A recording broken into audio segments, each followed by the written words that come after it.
Boa noite a todos. Estamos aqui começando a nossa live, né? Nosso aulão aqui de segunda-feira. Vamos esperar aqui os colegas chegarem. Eu sou o professor João Ricardo Kozak, psicólogo do esporte, presidente da Associação Paulista da Psicologia do Esporte. Hoje a gente vai falar aqui sobre dois temas que são bem importantes, dois temas que estão muito presentes, né, na psicologia do esporte, tanto a parte de grupos, né, essa transformação de grupos em equipes, e eu vou contar para vocês, né, um pouco como é que funciona essa. A isso a gente vai juntar agora o Instagram da Psicologia do Esporte de São Paulo, para que a gente possa aqui ter uh, alguns slides, né, projetados. A gente está arrumando.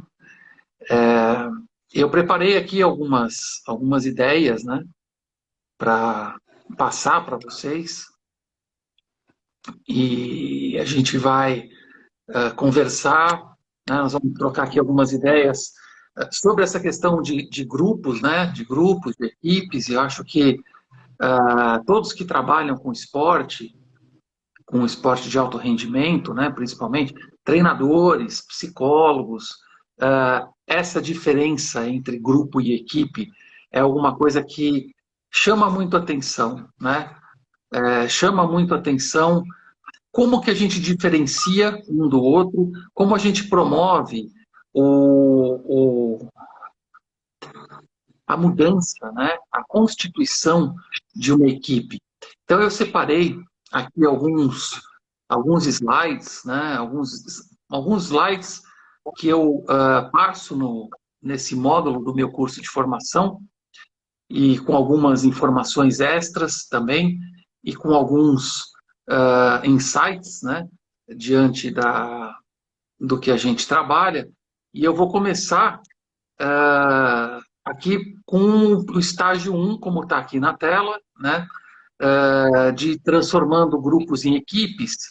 Vejam, o primeiro estágio, né, se a gente pegar, e vamos imaginar aqui um grupo, né, de atletas, um grupo de 8, 10, 15, 20 atletas que acabam de se reunir. Então, a gente tem aí um estágio 1. Primeiro temos um grupo, né?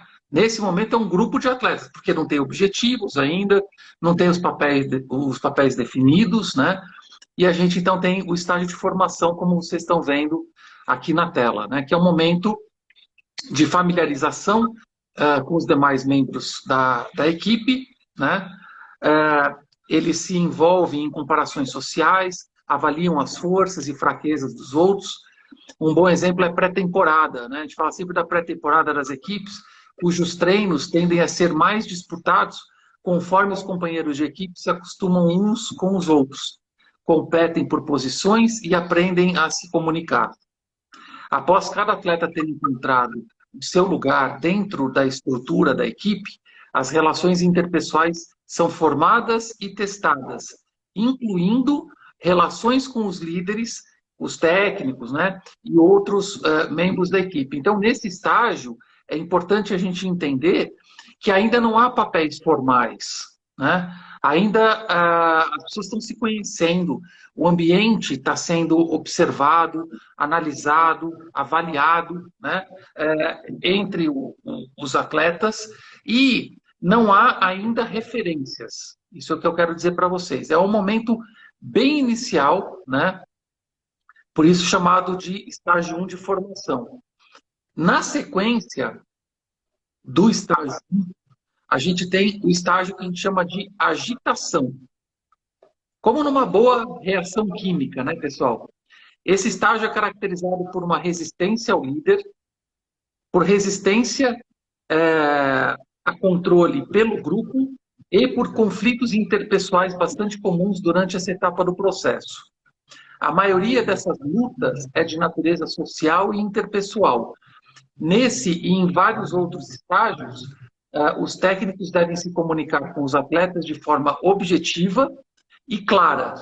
Suas avaliações, opiniões e intervenções ajudarão a aliviar as incertezas que são uma fonte intensa de estresse para os atletas. Então, vejam, ainda aqui no estágio de agitação, o que a gente percebe é o seguinte: no primeiro estágio de formação, chegaram os atletas. Num segundo estágio, como esse que eu estou dizendo agora, da agitação, né, ele é caracterizado por uma resistência ao líder, por resistência a controle pelo grupo, né, e por conflitos interpessoais bastante comuns durante essa etapa do processo. A Josi, que nos ouve, que está colocando no Psi do Esporte SP, peço para colocar no 4G se ela tiver no Wi-Fi. Aí a gente vai ter uma conexão melhor com o slide. Tá, Josi? Se você puder colocar no 4G a sua conexão da onde você está, talvez vai ficar melhor a definição do slide. Então, pessoal, partindo, né, na sequência, a gente tem o estágio da normalização. Então, a formação, depois, né, a agitação, depois a normalização. O que é a normalização? Nesse estágio, em geral, a hostilidade é substituída pela solidariedade e cooperação. Os conflitos iniciais são resolvidos e se forma um senso de unidade. Em vez de cuidar do seu bem-estar individual, que até então era uma questão de sobrevivência, né, no grupo, os atletas trabalham juntos para alcançar objetivos comuns.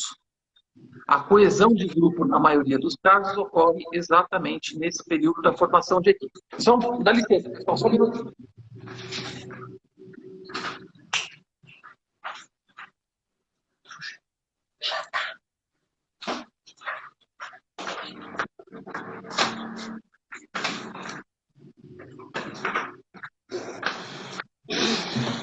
Perdão, pessoal, fui ver aqui a questão de conexão que não está muito boa.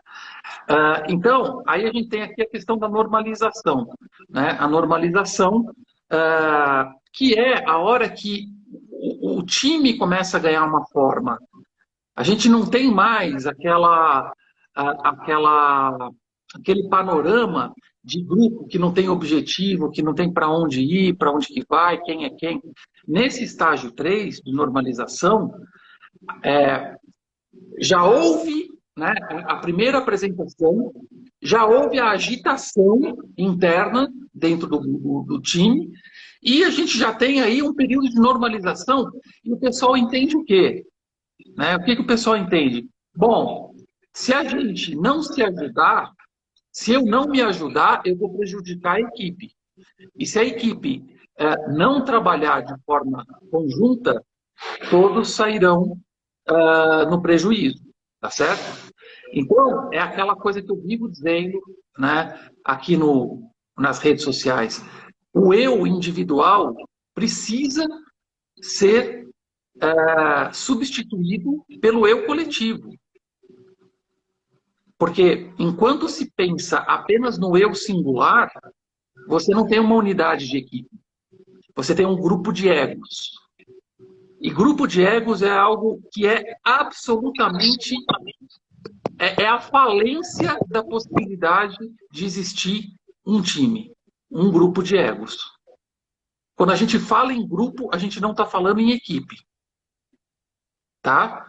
Então, a gente passa na sequência, então, primeiro a formação, a agitação, a normalização, e aí a equipe está pronta para atuar enquanto tal.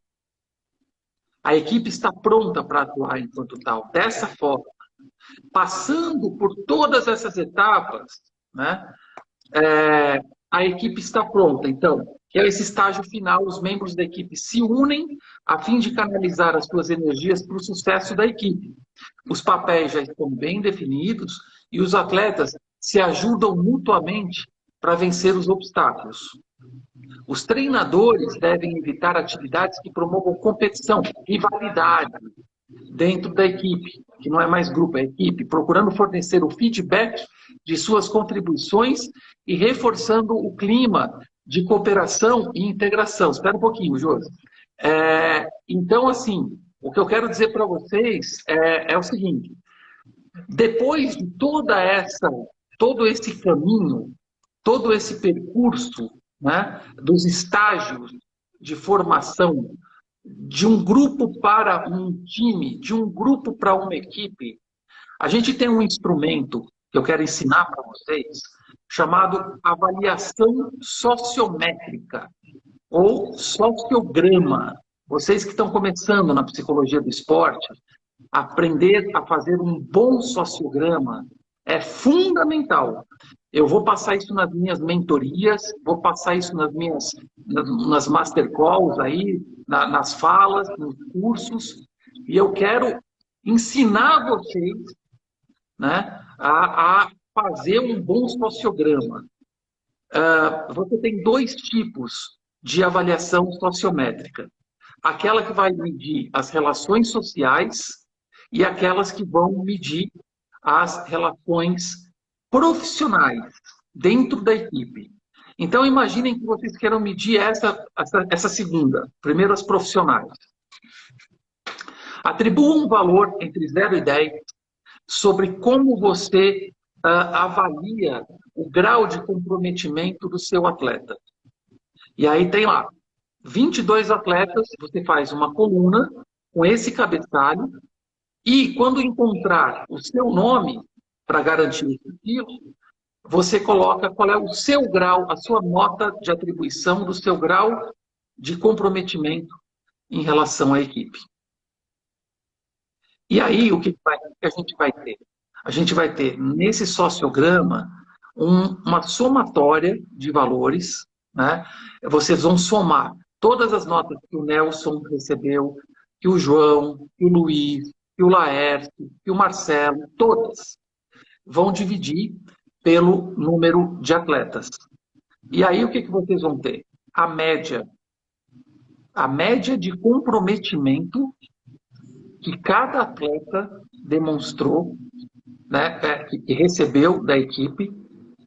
E aí vocês vão somar todas as médias de atribuição, vão dividir pelo número de atletas, e aí vocês vão ter a média da equipe. A média de comprometimento da equipe. Olha que interessante. Né? A gente precisa entender que um sociograma é uma medida de tendência e de expressão da convivência, da qualidade da convivência de membros de uma equipe. Ah, professor, mas e a parte social? Como é que funciona? Vocês mudam o cabeçalho, ao invés de fazer, como eu expliquei agora há pouco, da parte do comprometimento, vocês podem colocar, atribua um valor entre 0 e 10 sobre como você, sobre o seu desejo de convidar o colega para um churrasco na sua casa, sobre o desejo que você tem de passar férias com ele e a família, para a gente medir um pouco o grau das relações sociais. A avaliação igual soma todos os valores recebidos por cada atleta, divide pelo número de atletas do time, e aí vocês vão ter a média de atribuição de cada atleta. Aí a gente pode fazer um gráfico comparativo, ver quais são os atletas que recebem uma atribuição maior no comprometimento com a equipe e os atletas que recebem uma nota maior no comprometimento no campo social. E aí vocês podem ver a média, as duas médias de cada atleta da equipe. A média de comprometimento recebida, né, atribuída, e a média de relação social. Então a gente pode ter ali um atleta que é super amigão, todo mundo adora e tal, mas o cara não se compromete. Ou você pode ter um cara que, de repente, é super comprometido com as normas da equipe, mas não é um cara que a equipe quer ter por perto, ou quer algum grau de amizade ou de proximidade. Ou você pode ter um atleta que tem um baixo comprometimento e também uma baixa média social. E vocês podem ter várias leituras, mas o que eu quero dizer para vocês é assim, um sociograma bem feito, né, e eu repito aqui para os que estão chegando agora, eu vou passar e vou informar e vou ensinar vocês a fazerem passo a passo esse instrumento que é muito importante para quem trabalha com equipe, tá? Para que a gente entenda melhor e mais a fundo, né, como estão as relações de atribuição, de respeito, de confiança, de comprometimento e de atração humana dentro da equipe, para que a gente possa cruzar e conhecer melhor cada atleta, né? E dentro desse conhecimento, a gente vai ver quais são os atletas, provavelmente, aí, que têm uma possibilidade maior de ser um líder, um capitão, um atleta que tenha um alto índice de atribuição de média, vamos combinar que é um capitão em potencial, é uma liderança em potencial, né? É, a gente vai entender melhor como se dão as relações humanas também entre todos. A gente vai ver se tem casos de exclusão. Às vezes pode ter um caso de exclusão, né? A exclusão dentro da equipe, dependendo do grau de comprometimento que aquela pessoa recebeu. Se a média do time é 7,5, 8, e de repente tem um atleta que está com uma média 4,13, a gente tem que entender que pode ter alguma coisa aí que precisa ser verificada. Alguma questão que aconteceu, algum fato isolado, alguma coisa aconteceu, mas um atleta não pode ter 4,13 de média no sociograma quando o time tem 7,8 de média total, né? Está muito distante.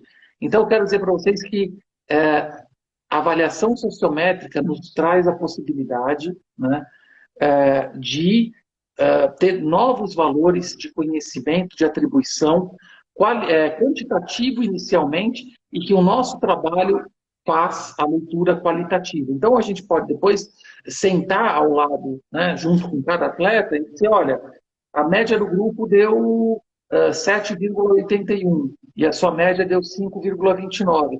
Aqui que você atribui, né? Aqui que você atribui essa situação, né? Por que isso você acha que você está com uma média de atribuição tão baixa quando o assunto é comprometimento de equipe?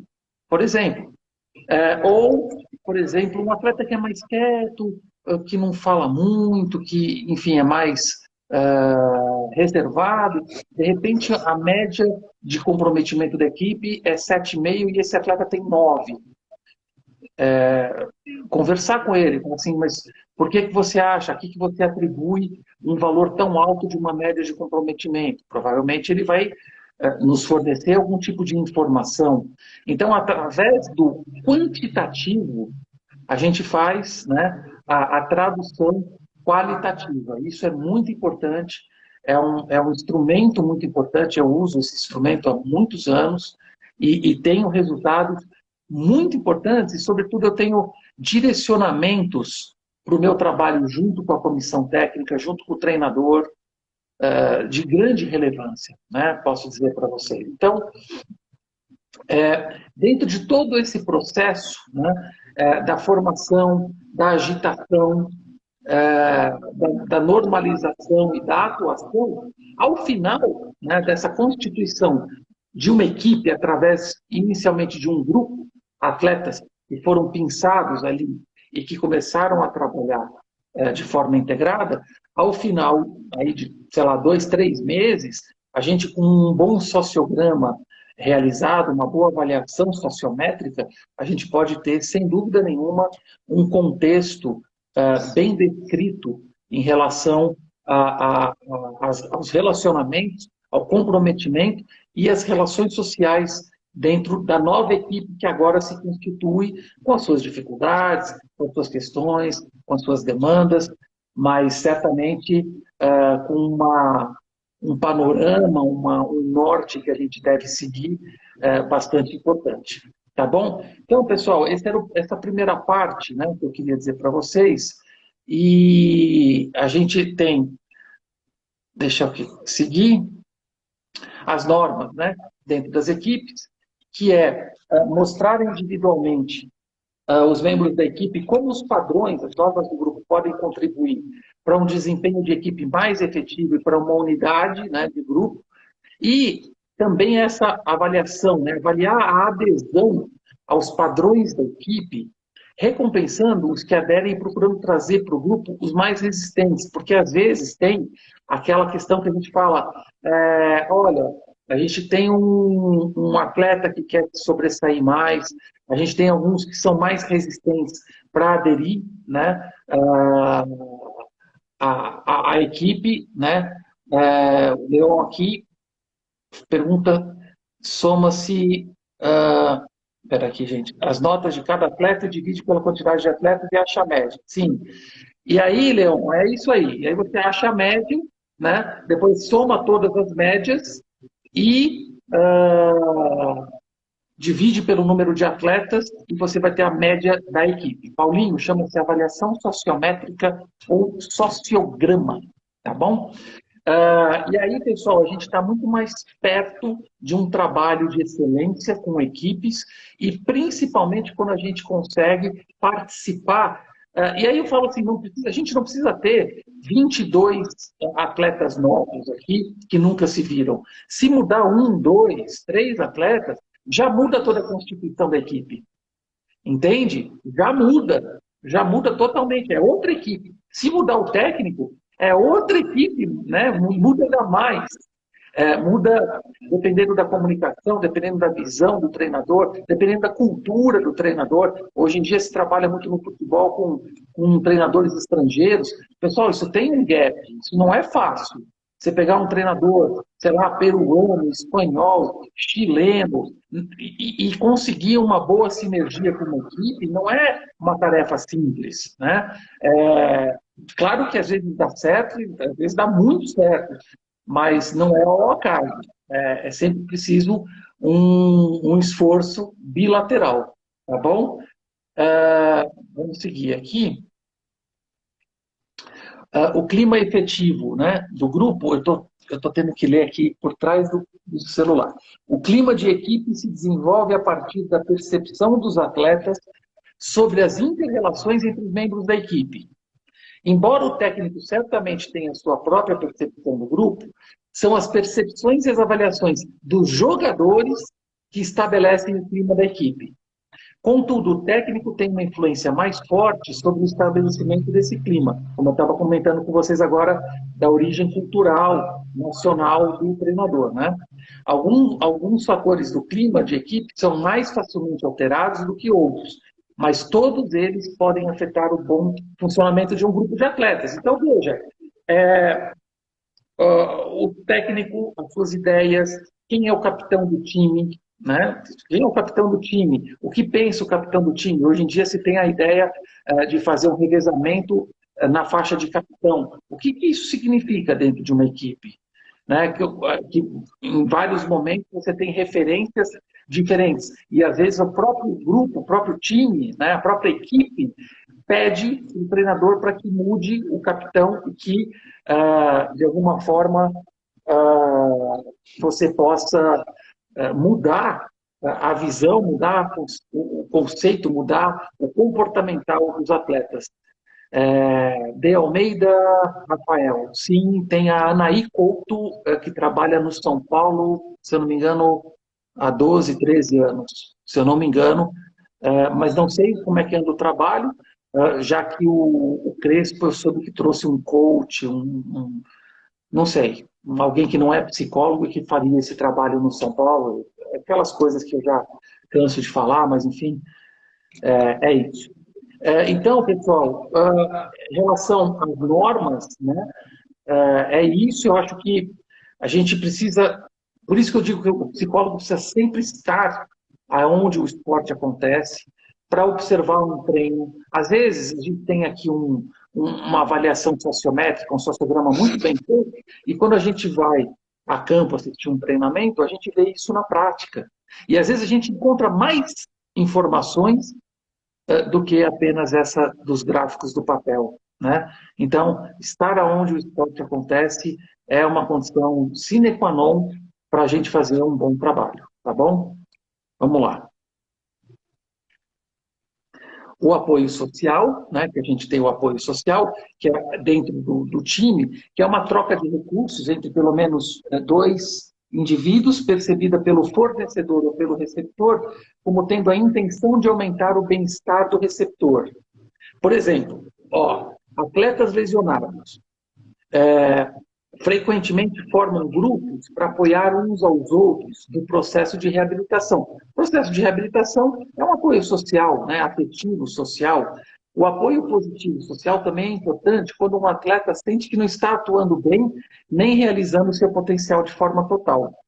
Muitas pesquisas indicam que o apoio social de companheiros de equipe, técnicos, pais e amigos, está positivamente relacionada com o desempenho dos atletas e com o sentimento de coesão de grupo. Aquela ideia, na prática, de que o problema do outro também é problema meu.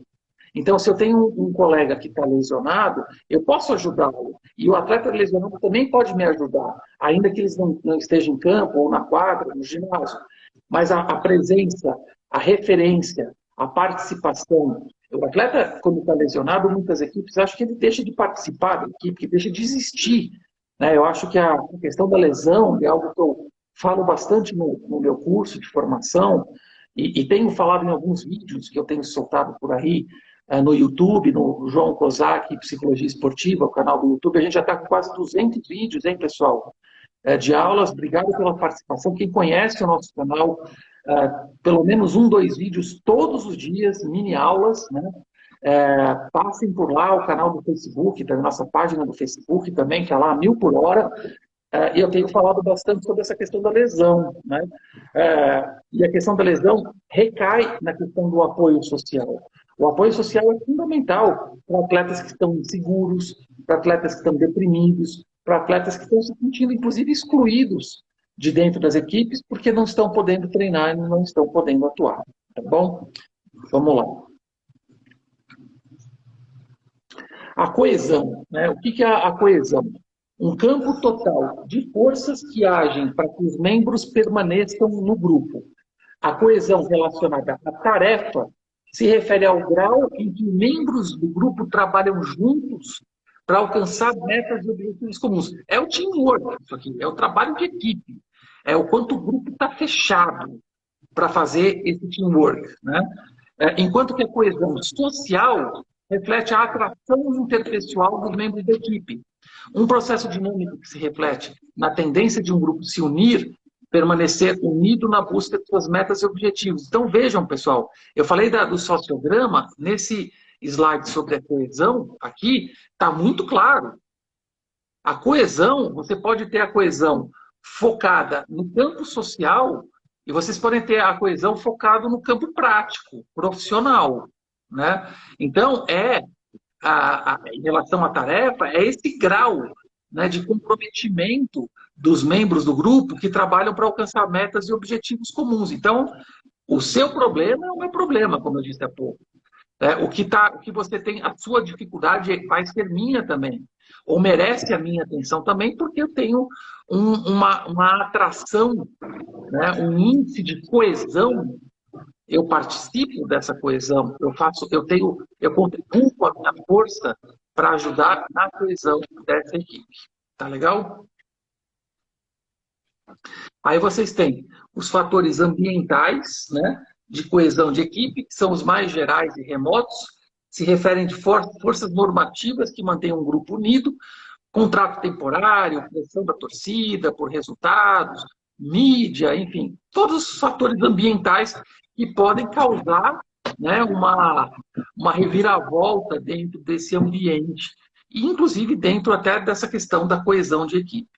Os fatores pessoais, que são características individuais de membros do grupo, tais como os motivos para a participação, a motivação à tarefa, a motivação para a competição e a motivação para a afiliação. Olha que legal, que é a energia de coesão interna diante de um grupo. O quanto que o indivíduo tem, o quanto que significa para ele se afiliar a uma equipe. Tem pessoas que são super equipe, que são super coletivas individualmente, são super atraídas pelo coletivo. Quanto de motivação essas pessoas têm, né, para competir, para se motivar, relacionando a afiliação de uma determinada equipe? Tem gente que não consegue se afiliar facilmente a equipes. Tem pessoas que são mais individuais ou individualistas. E, em geral, optam, inclusive e até por conta desse traço de personalidade, a modalidades que são mais individuais. Tá bom? Vamos lá.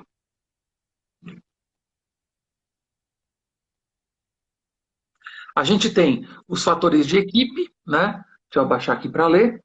Características da equipe, se são esportes individuais e os coletivos, que eu estava dizendo agora, as normas de produtividade do grupo, desejo pelo sucesso do time e estabilidade da equipe, ou seja, equipes que permanecem juntas por muito tempo e têm um forte desejo de sucesso do grupo, também exibem, em geral, altos níveis de coesão, né? Principalmente quando tem ali referências dentro da equipe que ajudam, são pontos, são elos de apoio que facilitam bastante nesse índice de coesão.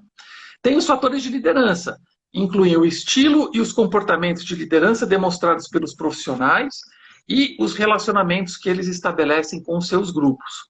As pesquisas indicam que o papel dos líderes é vital para o índice de coesão da equipe. Indo ao próximo slide, aqui a gente vê que tem alguns tipos de abordagem sobre a questão das lideranças. A gente tem a abordagem do traço, né, que defende que grandes líderes possuem um conjunto de traços de personalidade universais que são fundamentais para a liderança efetiva. Eu, particularmente, não acredito que uma pessoa que não tenha um traço, uma tendência, a gente possa desenvolver uma habilidade de liderança. Particularmente, eu não acredito. A abordagem comportamental pressupõe que um conjunto de comportamentos relativamente universais caracteriza os líderes bem-sucedidos. E a interacional postula a interação da situação com os comportamentos de um líder como determinante da liderança efetiva. Essa abordagem pressupõe que não há um tipo de líder melhor, mas que o estilo e a efetividade da liderança dependem de ele se ajustar à situação e das qualidades dos membros do grupo. Portanto, você tem traços, comportamentos e um modelo interacional. Há atletas, né, que se sobrepõem que o seu caráter de liderança, o seu comportamento de liderança surge em alguns momentos, ou seja, interagem, né, diante de alguns momentos, quando o time está perdendo, quando é preciso de uma reação, na hora, numa preleção no vestiário, por exemplo, antes de entrar no ginásio ou no campo. Tem outros líderes que não aparecem nessa hora, mas interagem de forma a exercer a liderança só durante os jogos. Tem líderes que se motivam mais em relação a treinamentos. Por isso que a gente tem que entender o traço da liderança, o seu comportamento e como que é essa interação da situação com o comportamento, dentro de uma visão mesmo mais behaviorista, né? Comportamental, aqui dizendo sobre a questão do comportamento determinado pelo ambiente e pela situação. O outro tema que eu quero falar para vocês, né, é aspectos iniciais, bem iniciais, sobre a concentração no esporte. Em primeiro lugar, o que é concentração?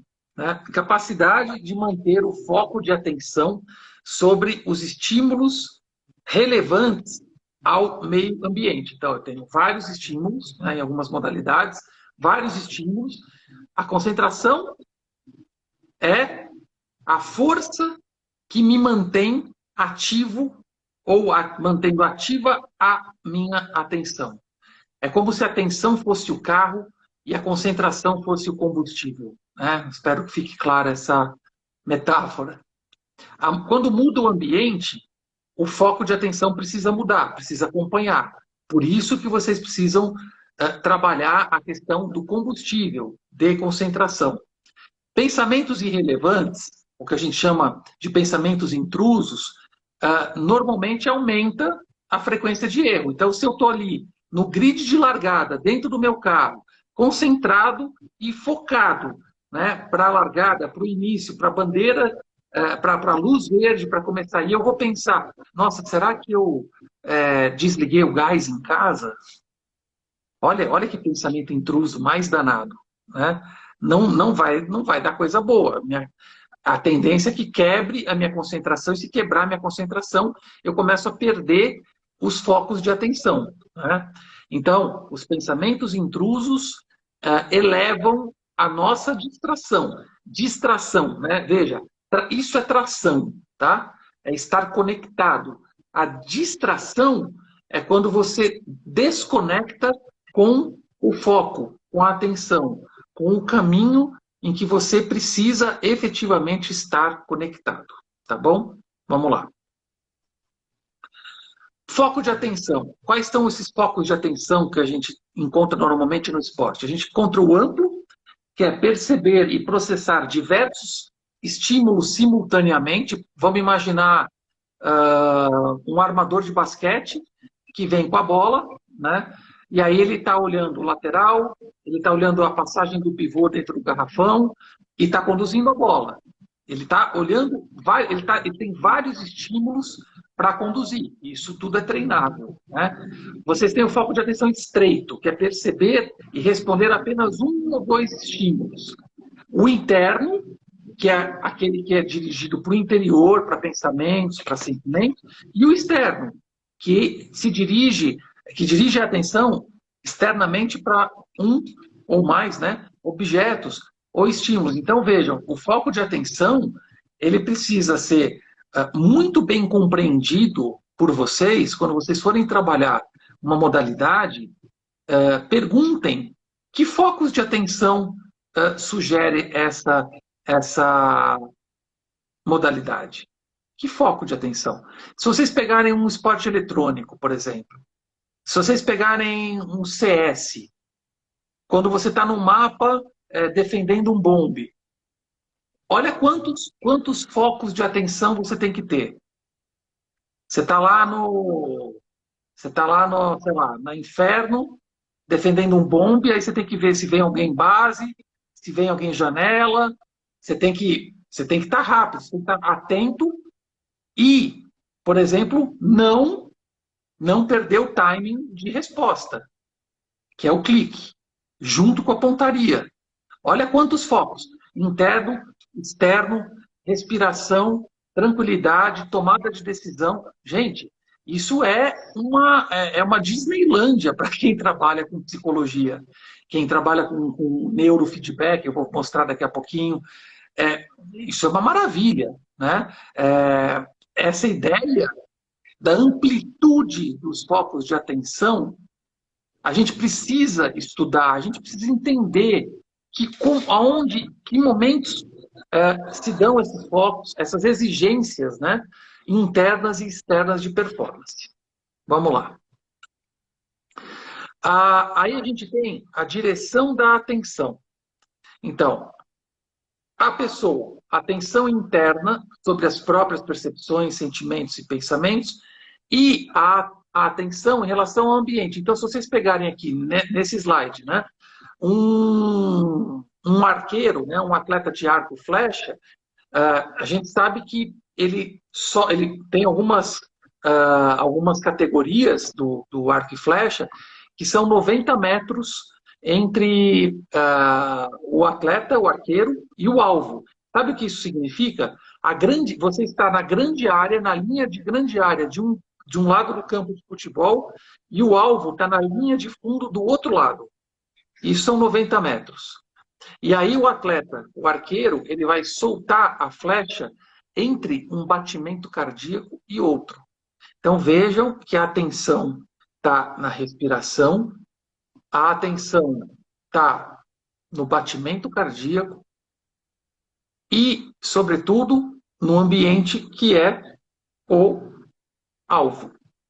Um um pensamento intruso pode gerar uma mudança neuromotora, micro mudança neuromotora, oscilação neuromotora na neuromotricidade, e essa pequena oscilação pode ir do alvo, a seta, né?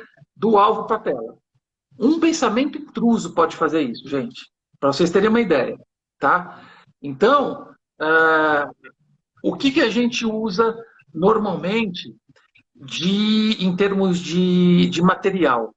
A gente tem o TEACO, né, que é o teste de atenção concentrada, que ele avalia a capacidade de uma pessoa em selecionar apenas uma fonte de informação diante de vários estímulos distratores em um tempo pré-determinado. Então, como é que ele funciona? Você tem uma folha de aplicação, né, para esse modelo de atuação, e que você tem ali uma cruzinha com 4 bolinhas. E aí eu acho que você tem, não sei, não me lembro quantos que são, mas é muita coisa. São 200 ou 300 modelos similares a esse quadradinho, né, aqui fechado, com 4 bolinhas. Tem quadradinho com 3 bolinhas, quadradinho com uma bolinha, enfim, são vários modelos, e aí o atleta precisa ir passando e ticando todos os que ele vê iguaizinhos, com os 4 bolinhas e a cruzinha no meio, iguais ao modelo principal. Aí você tem um tempo, né, para marcar, e aí você tem uma avaliação do quão bem ele vai, ou do quão bem ele está atento, né? Então, nesses atletas, nesses momentos, a gente não deve aplicar com muita periodicidade o TEACO, né? Visto que você pode criar uma resposta viciada, né, ou viciante, em termos do que o atleta vem encontrando meio que rapidamente quais são as figurinhas que dizem respeito ao crivo, né?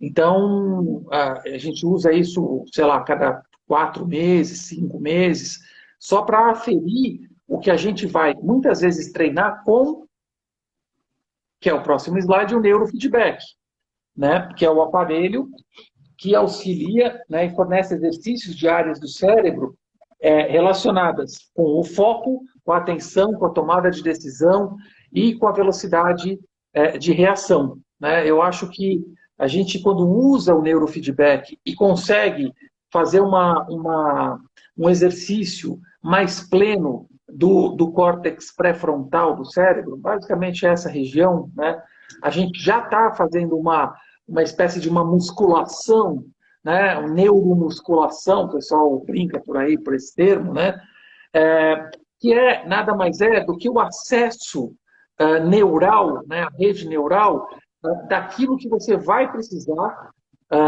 acessar quando estiver jogando um esporte eletrônico, for dar um saque na quadra, for cobrar um pênalti, for cobrar um escanteio, for, sei lá, defender uma falta.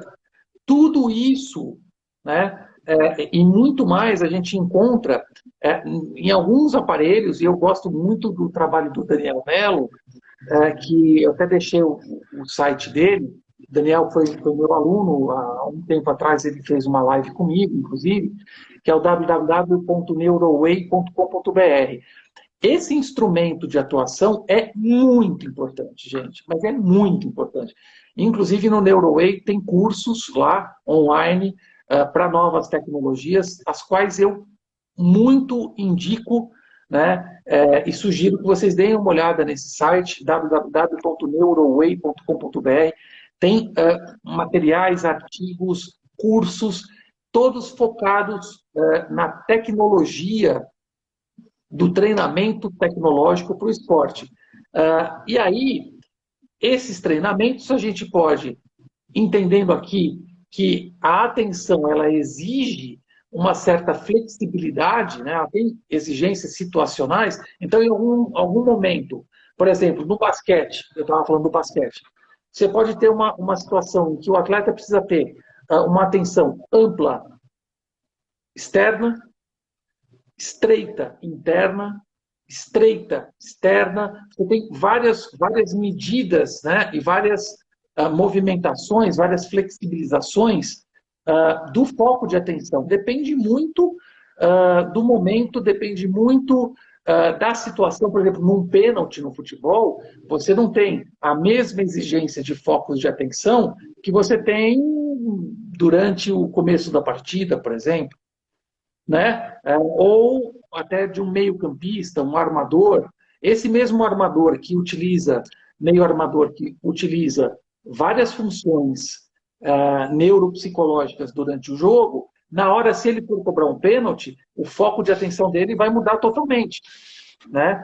Os estímulos e o que interessa a ele certamente serão bem mais reduzidos do que aquilo que interessa durante a partida. Então, na prática, né, tanto o neurofeedback que eu estava comentando com vocês, né, como o TEACO, que é uma dica muito boa, prática também para vocês, para irem aferindo o desenvolvimento da concentração e da atenção durante o trabalho de vocês, é super bem-vindo, tá bom? Pessoal, 50 minutinhos, aulão, hein? Aulão hoje, perguntas, 10 minutinhos para pergunta para eu fechar a live. Tamires, o AC funciona também? O que você me explica de AC, Tamires? Não acessei o seu AC. Quem mais? Obrigado, Camila, já colocou o site do Daniel aqui. Boa noite, João, muito bom. Valeu, Érica. Escrevam, pessoal. Tenho esses 10 minutinhos aqui. Atenção concentrada. Sim, sim, sim. Também legal, Tamires. Também é legal. É mais ou menos a ideia do TEACO, né?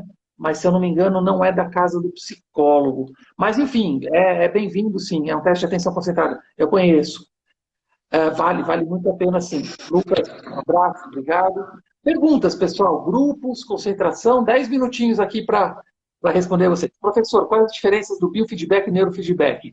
Luiz, o biofeedback normalmente a gente usa para autorregulação, para regulação de ansiedade, de energia interna, e o neurofeedback a gente usa para funções neurocognitivas, atenção, foco, tomada de decisão. É claro que é muito importante a gente trabalhar, até porque uma interfere no trabalho da outra, né? Se você está muito nervoso, talvez a sua concentração possa ser afetada. Então, é importante fazer um trabalho de biofeedback respiratório, por exemplo, e também, em paralelo, fazer um trabalho mais focado nessa região neurocognitiva do córtex pré-frontal. Depende muito, mas é importante os dois, tá bom? Quem mais?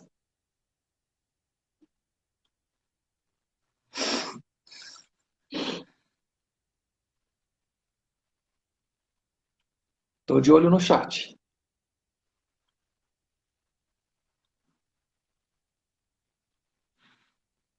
Vamos ver se vai vir mais nenhuma pergunta. Alguém digitando. Então, pessoal, assim, isso é muito importante no trabalho do esporte e são informações muito legais para o pessoal de educação física, para o pessoal de nutrição. É legal você saber isso. É legal quando você tem uma área de atuação e você entende um pouco mais a fundo esses elementos humanos, né? Comportamentais, cognitivos. Eu fico muito feliz, né, de contar aqui nas lives e nos meus cursos com o pessoal da pedagogia, da educação física, da nutrição, da fisioterapia, da medicina, muito bacana. Temos aqui. Leon, falando em futebol, você acha que é imprescindível a presença diária de psicólogo do esporte no dia a dia? Porque se, por exemplo, o profissional reside em outra cidade ou estado, qual seria a melhor maneira de fazer um trabalho? Tá.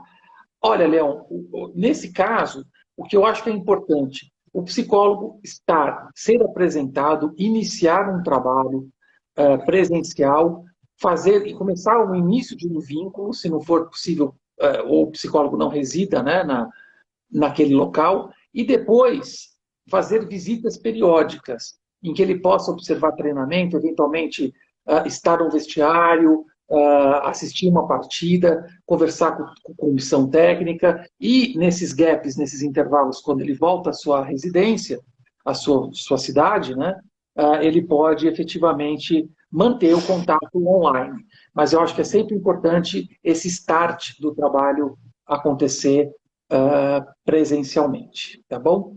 Treinador André Luiz, professor, temos respostas positivas do biofeedback em corredores e saltadores?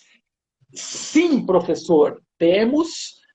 Eu já utilizei muito com pessoal do atletismo, pessoal de maratona, que fica ali 3, 4 horas, ou até provas mais longas, as Badwaters da vida, provas de 47 graus no deserto, 208 quilômetros. O trabalho do neurofeedback é muito interessante, e inclusive já tem algumas pesquisas, André, que associam o biofeedback a melhora na respiração nas corridas, né, nas provas de curta, média e longa duração. E saltadores também, no sentido do foco da autopercepção, né, das possibilidades internas e, claro, e por que não, na concentração. Né? Valeu, Leon. Lucas, estabelecer rotinas ajuda na concentração no dia a dia? Sim, Lucas. Assim como treinar, fazer um treinamento físico ajuda na condição cardiorrespiratória, na condição muscular, os exercícios de concentração, o neurofeedback, as técnicas imaginativas, os exercícios neuromotores, os exercícios de visualização são muito importantes enquanto rotinas. Luiz, a realidade virtual, como pode contribuir para o esporte?